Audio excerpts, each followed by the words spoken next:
13장에 이제 블레셋과 전투를 하는 사울의 모습이 나와 있습니다. 우리는 인생 가운데 날마다 싸워야 될, 이 세상과 싸워야 될 그 믿음의 삶을 살고 있다는 것을 잊지 마시길 바랍니다. 그래서 우리 날마다 믿음의 전투를 전투해야 된다.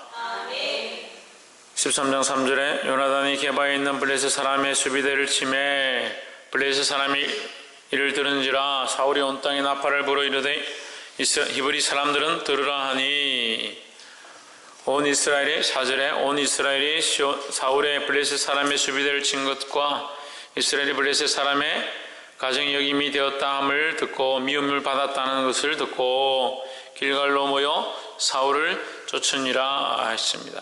여기는 두 가지가 나오는데 하나는 싸웠다. 싸워서 뭐가 됐느냐?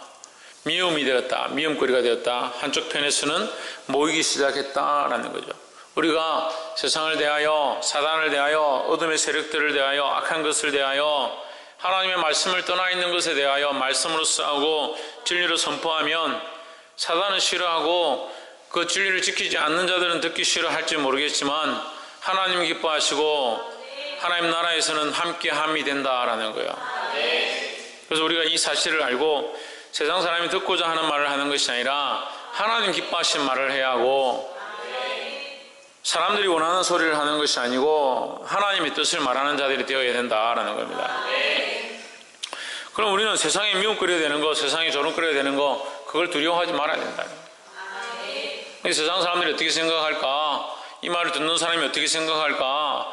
뭘 기분 나빠할까? 그런 생각들을 하면 우리가 어떻게 뭘 말을 하겠냐? 믿음의 말을 하겠냐? 그런 생각들을 하지 말고 하나님 원하신 대로 담대히 말해야 된다라는 겁니다. 그게 오늘 이제 그 사무엘상 13장 14장에 이렇게 가면 요나단의 역사에 요나단의 이 역사와 그의 믿음의 증거들을 보는데 두려움이 없었다는 거죠. 두려움이 없고 믿음으로 너무나도 작은 아이와 같이 소년과 같은 그런 자가 블레셋 그 군중에 들어가서 그 병사들 사이에 들어가서 그 수많은 블레셋 군사와 함께 싸우는 거예요. 칼 하나 들고. 근데 하나님 그를 이기게 하시는 거예요. 이런 역사는요 말씀에 잘 안 나오는 거예요. 그런데 요나단이 이런 일을 이루었다는 거죠. 어떻게 이뤘습니까? 믿음으로 행하는 겁니다. 우리가 하나님 앞에 어떻게 행할 거냐? 믿음의 일을 하는 거예요. 세상 사람들이 듣기 싫어하고 내가 알고 있는 사람들이 듣기 싫어하고 믿음의 사람이라 하더라도 하나님의 말씀을 듣기 싫어하는 사람들이 있습니다. 하지만 우리는 누구를 기쁘시게 해야 되냐? 하나님을 기쁘시게 하고 하나님 원하는 말들을 해야 된다는 거예요. 사람들에게 손가락질 당하고 미움이 된다 하더라도 믿음의 말들을 하나님 기뻐하신 믿음의 말들을 하게 되기를 주의 이름으로 축복합니다. 그래서 우리가 믿음의 말을 했다고 해서 우리가 세상에 버림받고 미움이 된다 하더라도 그 끝나는 게 아니야. 그래서 사울에게 백성들이 모였다. 오히려 이것으로 말미암아 백성들이 모이는 역사가 있었다라는 거죠. 그래서 우리는 세상에 미움이 된다 하더라도 항상 하나님은 우리 편이시다. 9절에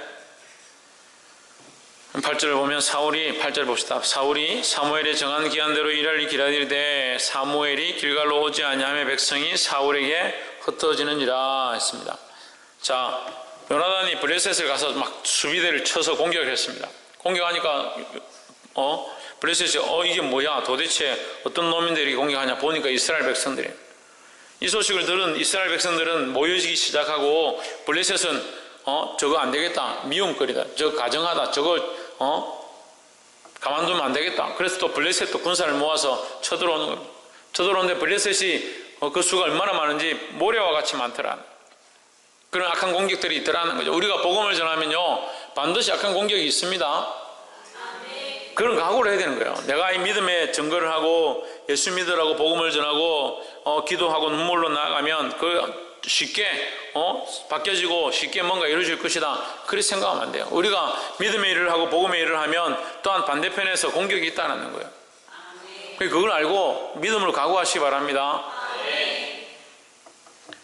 그래 하니까 이제 블레셋 사람들이 모여서 이렇게 공격하니까 이스라엘 백성들이 깜짝 놀라가지고 무서워가지고 벌벌벌 떠고 도망가기 시작해요. 막 흩어지기 시작해요. 저렇게 많은 군사 쳐들었는데 우리가 어떻게 살겠냐? 우리가 요나단의 소식을 듣고 사울의 나팔 소리를 듣고 모였는데 와서 보니까 이게 장난 아니다. 우리가 못 이기겠다. 이렇게 하면서 막 흩어진다. 그 사무엘이 와서 지금 하나님의 계를 가지고 여기서 제사를 드리면 승리할 건지 하나님께서 가라고 하시면 올라갈 건데 기다리고 있는데 사무엘이 오지 않는 겁니다. 사무엘이 이틀이 지났는데도 오지 않는다. 그러니까 9절에 사울이 가로되 번제와 화목제를 이리로 가져오라 하여 번제를 드렸더니 했습니다. 우리 마태와 마가, 누가, 요한 이렇게 사복음서가 있는 것처럼 각각 제자에 따라서 쓰는 사람들에 따라서 그 상황에 따라서 기록되는 것이 조금씩 차이가 있고 이것들이 오히려 연합해서 그 있었던 사실들을 주님께서 하신 사역들을 더 밝히 보여주는 것처럼 사무엘 상하와 열왕기 상하가 함께 연합해서 역대 상하까지 다 연합해서 이 사실들을 다시 재조명합니다. 오늘 이 사무엘 상에 있는 이 사건들을 다시 보는데 열왕기 상하에 보면 뭐라고 합니까? 사무엘이 와가지고 하나님께서 뭘 원하신다 했습니까? 이 제사 드린 장면을 보고 뭐라고 합니까? 사울이 번제와 화목제를 드렸더니 여기 있어 사무엘이 11절에 사무엘이 가로되 왕이 행한 것이 무엇이뇨? 사울이 가로되 백성은 나에게서 흩어지고 당신은 정한 나라 안에 오지 아니하고 블레셋 사람은 믹마스에 모였음을 내가 보았으므로. 그렇게 하니까 13절에 사무엘이 사울에게 이르되 왕이 망령되이 행하였도다. 왕이 하나님 여호와께서 왕에게 명하신 명령을 지키지 아니하였도다 했죠. 이렇게 얘기하는데 열왕기상에는 뭐라고 되어 있냐면 순종이 제사보다 낫다. 순종이 제사보다 낫다. 듣는 것이 수양의 기름보다 낫다. 순종이 제사보다 낫고 듣는 것이 수양의 기름보다 낫다는 거죠. 일단 말씀을 듣고 그 말씀 옳다 생각하면 순종을 해야 되는 거죠. 순종했는데 잘못되어지면 그건 말씀을 전한 사람이 책임질 거고 우리는 어떻게 하냐? 순종하고 말씀을 따르는 것이 옳다라는 거죠. 근데 순종을 몰라요.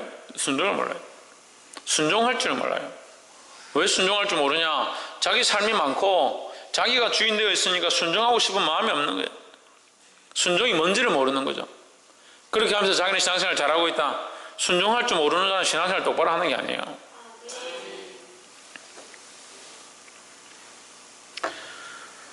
보게 될 소망합니다.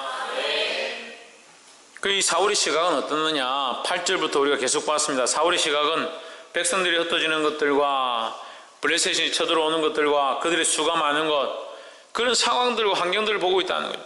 그의 눈에는 그것밖에 없고 그것이 정말 우리에게 가장 무서운 적인 것처럼 보이다. 그게 재물의 열매이고 자식의 열매이고 삶의 열매이고 부모에게 열매이고 환경의 열매이고 그게 두려워서 하나님 앞에 어떻게 해야 될지 모른다. 그게 자기 뜻대로 하는 거예요. 자기가 옳다고 생각하는 대로 기다리지 못하고. 우리가 안 그렇게 하는 것 같죠? 다 자기 마음대로 하는 거예요. 자기 마음대로. 눈에 보이는 게 너무 크니까, 눈에 당장 닥친 일들이 너무 크니까 하나님을 기쁘시게 하고 하나님을 영화롭게 하고 하나님의 말씀을 듣는 것이 무엇인지를 잊어버렸다. 하나님을 기쁘시게 하는 일을 하는 게 아니라 자기가 하고 싶은 일을 하는 거예요. 그게 뭐냐? 13절에 왕이 하나님 여호와께서 왕에게 명하신 명령을 지키지 아니하였도다. 뭡니까? 순종하는 거죠. 순종하는 거. 하나님의 규례와 법도를 순종하는 거죠. 제사장만 드릴 수 있는 이 제사를 자기가 마음대로 행해버리는 거예요. 자기가 왕이니까 자기 마음대로 하는 겁니다. 오늘날 이 큰 사랑 교회도요, 왕들이 얼마나 많은지요. 다 왕이에요. 다 왕이야. 이 성도들이 다 왕이에요. 자기가 왕이에요. 자기 생각이 옳은 대로, 자기 마음에 옳은 대로, 자기 가치관에 옳은 대로 사는 겁니다. 그렇게 하면서 말은 뭐요? 나 하는 하나님 믿는다. 개뿔 하나님 믿기는 무슨 하나님 믿어요? 자기 하고 싶은 데 사는데 무슨 그게 하나님 믿는 겁니까?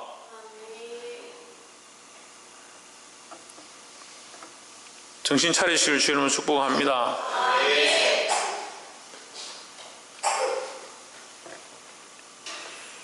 참 답답해요. 역겨워. 왜 하나님께서 토해내 버리시겠다라고 하는지 제가 알 것 같아요. 무슨 뜻인가? 하나님 믿는다고 하는 사람들이 자기 마음대로 살면서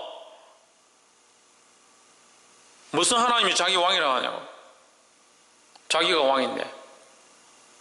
예배하고 싶으면 예배하고, 기도하고 싶으면 기도하고, 예배하기 싫으면 예배 안 하고, 기도하기 싫으면 기도 안 하고, 11조 내고 싶으면 내고, 내기 싫으면 안 내고, 말씀 잘 듣고 싶으면 잘 듣고, 듣기 싫으면 안 듣는데 자기 마음대로 하잖아요. 하나님 뜻을 따라 하는 사람이 누가 있냐고요. 다 자기 뜻대로 하는, 자기 하고 싶은 대로 하는데.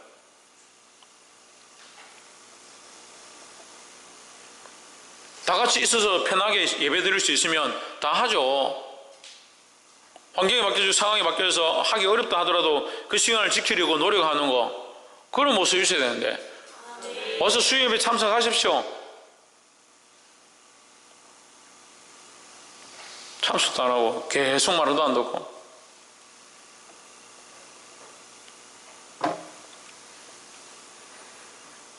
그러면서 자기 환경이 어렵고 상황이 어렵고 여건이 어렵고 멀어서 못 오고 기름값이 많이 들어서 못 오고, 그러면서 급할 때 하나님 찾죠. 하나님 역사해달라고. 그걸 자기는 당연한 줄 알고 있고, 하나님이 자기에게 응답하는 것은 또 당연한 거라 생각하고, 하나님 내게 응답하셔서 나의 모든 상황을 지키시는 것도 당연한 거고, 내가 상황이 어려워서 예배드리면 못 가는 것도 당연한 거고. 그럼 누가 하나님이에요 도대체?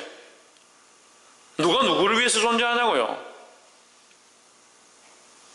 누가 누구를 위해서 신앙생활을 하고 있는 겁니까 지금?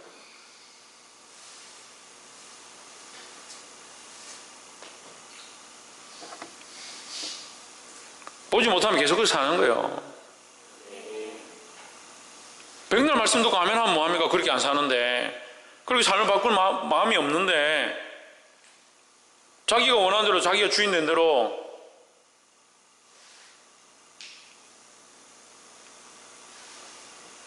어제도 우리가 말씀 나누면서 계속해서 하나님 높아지면 우리가 어떻게 된다? 우리가 낮아져야 은혜가 흘러간다고요. 하나님 존귀케 하는 게 뭐예요? 하나님 존귀하십시오, 존귀하십시오, 하나님 영광 받으십시오, 영광 받으십시오. 그게 영광이 됩니까? 하나님 영광 돌리고 나는 저 낮은 데 내려가서 나는 아무것도 아닙니다. 나는 죽었습니다. 죽은 자리에 내려가야 되는데, 자기가 하나님이고 내가 원할 때 하나님 역사하시고 내가 필요할 때 예배하겠습니다. 내가 상황이 되면 헌금하지요. 도대체 이게 무슨 믿음이냐고요? 어떤 믿음이냐고요? 다른 불교에서도 인정 안 해줄 만한 믿음 들고 와서 예수 믿겠다고 지금 하고 있어요. 옆에 사람 보십시오. 정신을 차립시다. 마지막 세 번째로 14절에 지금은 왕의 나라가 길지 못할 것이라 여호와께서 왕에게 명하신 바를 왕이 지키지 아니하였으므로 여호와께서 그 마음에 맞는 사람을 구하여 그 백성의 지도자를 삼으셨느니라 하고. 어떤 사람을 구하여? 누구 마음에? 하나님 마음에 맞는 자. 그럼 우리는 어떤 사람이 되어야 되느냐? 하나님 마음에 맞는 자가 되어야 되는 거야. 할렐루야. 하나님 마음에 맞고 하나님 마음에 합한 자의 삶을 살게 되기를 주님을 축복합니다. 제가 아이들 휴대폰이 고장이 나가지고 배터리를 이렇게, 배터리가 자꾸 꺼지는 거예요. 그래서 배터리를 새로 구해가지고 하나 꼽아보려고 서랍을 뒤지니까 배터리가 정말 많아요. 그래서 종류별로 다 꼽아봤습니다. 하나도 안 맞아요. 하나도 안 맞아요. 이게 모양이 비슷해도 딱 넣으면 옆에 양쪽에 이게 코너가 맞아야 들어가죠. 이 되겠다 싶어서 넣으니까 길이가 안 맞아. 작고 크고 굵고 두껍고 얇고, 이 자기 마음대로 종류별로 다 다른 크기가.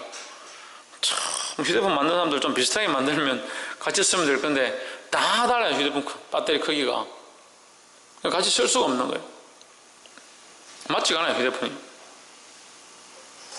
그래서 그 휴대폰 배터리 사이즈가 그 규격과 그 극성이 맞아야 하나 딱 쓸 수 있는 거예요. 우리가 하나님 마음에 합하다는 것은 하나님 원하시는 그 말씀에, 그 하나님의 말씀의 그 기호에 합당한 것이 되어야 된다는 거죠. 근데 자기 마음에 맞고 자기 생각에 맞는 것이 하나님께 맞는 것이다 라고 가져오는 겁니다. 자기 생각이 옳은 것을 들고 와서 이것이 하나님 기뻐하실 것이다 라고 생각하는 거죠. 참 하나님이 기뻐하신 것을 생각지 아니하고 하나님께 맞추려고 하지 않고 내가 이렇게 하면 하나님 기뻐하실 것이다.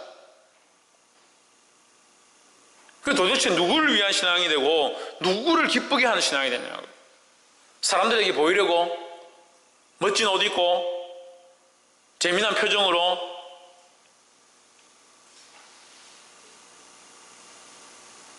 그게 과연 하나님을 영화롭게 할 수 있을까요? 우리의 초점과 관점은 하나님께 맞추는 방법들을 찾아야 되는 거예요. 하나님 마음에 맞는 자, 하나님 마음에 합당한 자, 그것을 구하고 있고 그것을 찾고 있는 줄 믿습니다. 누가 그렇게 되어야 되냐고요. 내가 오늘 지금 그런 마음과 각오로 하나님 마음에 합한 자로, 하나님 뜻에 합한 자로 나아가야 될 것입니다. 자기 뜻에 하나님을 맞추는 것이 아니라 자기 생각에 하나님께 드려서 이게 하나님 받으셔야 됩니다. 하나님 싫더라도 받으십시오. 내가 드리지 않습니까? 정성을 다해서 가져왔는데 왜 안 받습니까? 그렇게 할 것이 아니라 하나님이 원하시는 게 무엇이며 하나님의 마음에 합한 것이 무엇이며 하나님 마음이 무엇인지 보는 눈들을 가져야 되는 거예요. 그게 참된 예배고 그게 우리의 삶을 드리는 거예요. 말씀을 맺겠습니다. 우리가 때로는 세상 가운데 손가락질 당한다 하더라도 누구를 기쁘시게 하느냐? 하나님을 기쁘시게 하기 위해서 달려가야 합니다. 사람들이 보는 거, 내 눈에 보이는 거, 사람들이 생각하는 거, 내가 생각하는 거, 그것에 맞추는 것이 아니라 하나님께 맞추어야 하는 거. 하나님 뜻에 합당한 자들가 되어서 참 하나님 마음에 맞는 자, 하나님 기쁘시게 하는 저와 여러분의 삶이 되어지고 더욱 이 예배가 되기를 주의 이름으로 축복합니다. 기도하겠습니다. 이 시간 말씀을 기억하고 함께 하나님 앞에 통성을 기도하겠습니다. 기도하고 자유롭게 기도하고 마치도록 하겠습니다. 기도하시겠습니다.